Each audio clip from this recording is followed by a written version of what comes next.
Dr. Biraatii Joosh jedhama. Waggoota ja'an darban Landan keessa jiraata ture. Inni yeroo dheeraadhaaf abjuu qaba ture.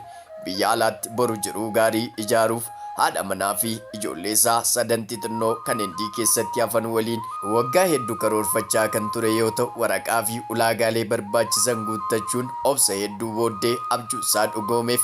Guyyaa lama dura haadha manaa isaa Dr. Confiance kan jedhamtu, isheenis ogeettii fayyaa biyya Hindii keessatti hojjechaa kan turte gadhiistee gara biyya Ingiliis maatii ishee waliin imaluuf qophii hunduma xumuranii maatii fi firoottan isaaniitti nagaadhaan matanii achumaan magaalaa Hindii bulan.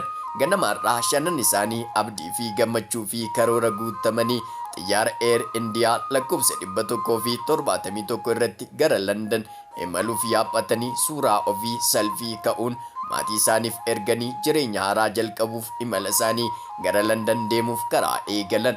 Haa ta'u iyyuu malee garuu karoorri fi kaayyoon isaanii galma osoo hin gahin karaatti harkaa daanga'e. Xiyyaarri namoota 242 fe'ee ture keessa turan. Xiyyaarris akkuma ka'een balallii daqiiqaa 30 booddee ni kufe. Isaan keessaa namni tokkoyyuu lubbuun hin oolle.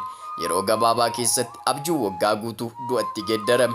Nama gaddisiisa. Maarri dhaggeeffattoota koo, jireenyi lafa kanaa sodaachisaadha. Wanti ati ijaartu hundi, wanti ati abdattu hundi, wanti jaalattu hundi yeroo tokkotti akkanatti barbadaa'uu danda'a.